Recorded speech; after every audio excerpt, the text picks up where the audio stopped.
নমস্কার, আমি হিরণময় রায়। Share market নিয়ে আজ অনেক দিন বাদে আবার বক্তব্য রাখতে এলাম। আজ 6ই আগস্ট। এতদিন ভিডিও বানানোর মতো সময় পাইনি, কারণ মার্কেট যেহেতু অনেক ভোলাটাইল, আপনারা জানেন।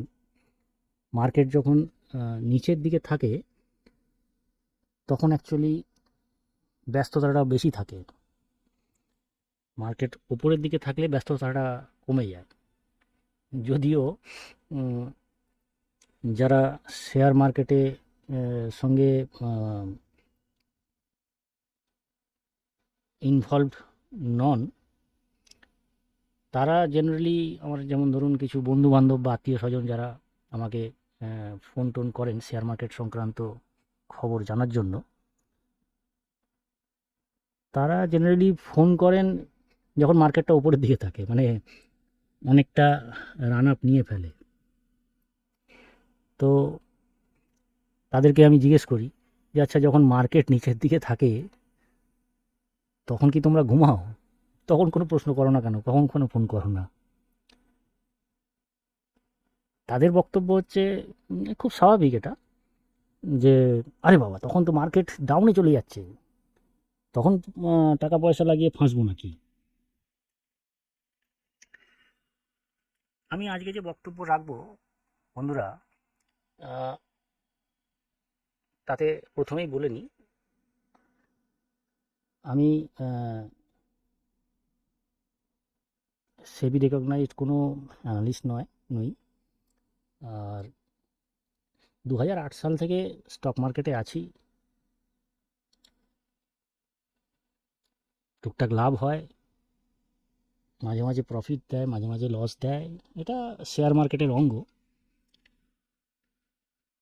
কিন্তু জনসাধারণের একটা সাধারণ চিন্তা ভাবনা হচ্ছে, যখন মার্কেট ওপরে তখনই তাদের কোয়ারি থাকে।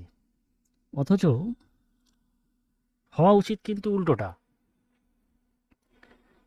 ধরুন, এটা যদি আমি এইভাবে বলি, যখন আপনি সাধারণ বাজারের কোনো কেনাকাটির কথাই বলছি, যখন জিনিসপত্রের দাম বেশি থাকে তখন কি আপনি জিনিসপত্র কেনেন? ন্যাচারালি নয়। যখন অনেকটা ডিসকাউন্ট পাওয়া যায়, কোনো অফার থাকে, জিনিসপত্রের দাম কম থাকে, তখনই আপনি কেনেন। ভেরি ন্যাচারাল সেটা। কিন্তু শেয়ার মার্কেটের ক্ষেত্রে তাহলে উল্টো হবে কেন?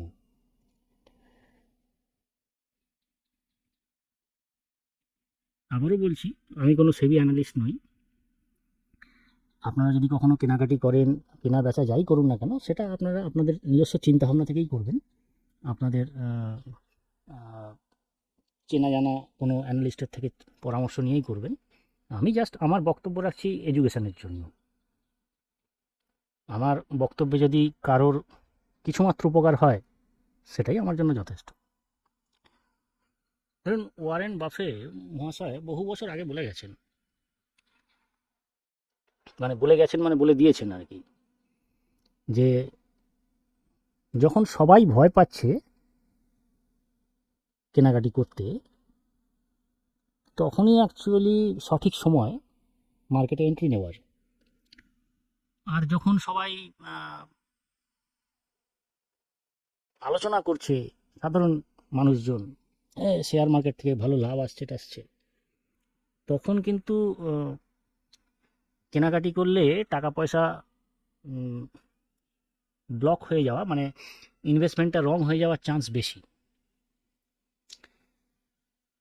আবার অদ্ভুতভাবে খেয়াল করবেন, নিউজ চ্যানেল যারা স্টক মার্কেট নিয়ে কথা বলে, তারাও কিন্তু যখন মার্কেট ওপরের দিকে, তাদের মধ্যে জোশ প্রচণ্ড, তারা নানা রকম জিনিস কেনাকাটির জন্য উপদেশ দেন টেন। কিন্তু যখন মার্কেট নিচের দিকে থাকে তখন কিন্তু সেগুলো তারা করেন না। কারণ কি আমি বলতে পারবো না। আমার বক্তব্য শুধু এইটুকুই, যে একদম বেসিক জায়গা, ধরে নিন একটা স্টক, সেটা ন্যাচারালি ধরুন 100 টাকার কাছেই ঘোরাফেরা করে, 100 টাকাটা তার ভালো জায়গা, মানে ওপরের দিকের জায়গা। কখনো সখনো হয়তো 150 টাকাও গেছে, কি 200 টাকাও গেছে। কিন্তু যখন সেটা 20 টাকায় 25 টাকায় নেমে এসছে, তখন আমি ওটা নিয়ে চিন্তা ভাবনা করবো না কেন? তবে হ্যাঁ, 20-25 টাকায় যখন নেমে আসছে, সেখানে আবার চিন্তা ভাবনার জায়গা আছে যে স্টকটা নিজস্ব ইন্টারনাল কারণে পড়ে গেছে, না জিওপলিটিক্যাল বা অন্য কোনো কারণে পড়েছে। এখন যদি স্টকটা ইন্টারনাল কারণে খারাপ হয়ে থাকে, তাহলে অবশ্যই চিন্তা ভাবনা করার আছে, নেওয়ার আগে ভাবনা চিন্তা অনেক করার আছে। কিন্তু ধরুন জিওপলিটিক্যাল কারণে পড়েছে, সবাই পড়ছে তো সেও পড়েছে, তাহলে তো এটা আমার কাছে একটা সুযোগ, আমার কাছে একটা অপরচুনিটি, তাই না?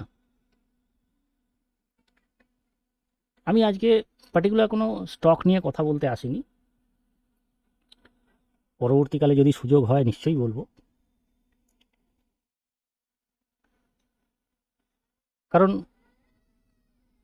ওই যে বললাম, এই মুহূর্তে আমার মনে হয়েছে যে হয়তো এটা সঠিক সময় নয়। কারণ যে স্টকগুলো আজকে যেখানে এসছে, আজকে ধরুন নিফটি ফিফটি 24,600-র ওপরে চলছে, তো যখন নিফটিকে আমি দেখেছি অনেকটা নিচে, 23,000-এর কাছাকাছি বা 23,000-এরও নিচে, সেই সময় স্টকের অনেক, প্রায় অনেক স্টকেরই ভ্যালু নিচের দিকে চলে গেছিলো। তো সুতরাং সেই দামগুলো তো আমি দেখে এসেছি। তো এখানে এসে ধরুন অনেকটা ওপরে, 50, 100, 200 টাকার উপরে এসে আমি সেই স্টকটা নেব কেন? কী কারণে নেব? হ্যাঁ, এরকম নয় যে নেওয়া যায় না, নেওয়া যায় অবশ্যই, কিন্তু তার জন্য যথেষ্ট সলিড কারণ থাকতে হবে। স্টক মার্কেটটা কিন্তু আমি যতটুকু বুঝেছি, টেকনিক্যাল যারা বোঝেন তারা বোঝেন, আমি টেকনিক্যাল অত শত বুঝি না, খুব কমই বুঝি। কিন্তু আমি একটা জিনিস বুঝেছি যে স্টক মার্কেটের মতোই চলে, মার্কেটকে প্রেডিক্ট করার কোনো জায়গা নেই। তবে আমার সাইকোলজি কোনো কিছু কেনাকাটির ক্ষেত্রে সেটা খুব গুরুত্বপূর্ণ। আর আমার মনেও হয়েছে এটা, যদিও বহু বছর বাদে বুঝতে পেরেছি যে স্টক মার্কেটে প্রফিট করা বা লস করা পুরোটাই psychological, it's a psychological game. অনেকে হয়তো আমার সঙ্গে একমত নাও হতে পারেন, সেটা যার যার নিজস্ব ভিউ থাকতেই পারে। আমার যতটুকু মনে হয়েছে আমি সেইটুকু বললাম। আমি চেষ্টা করব আগামী দিনে আরও ভিডিও নিয়ে আসার।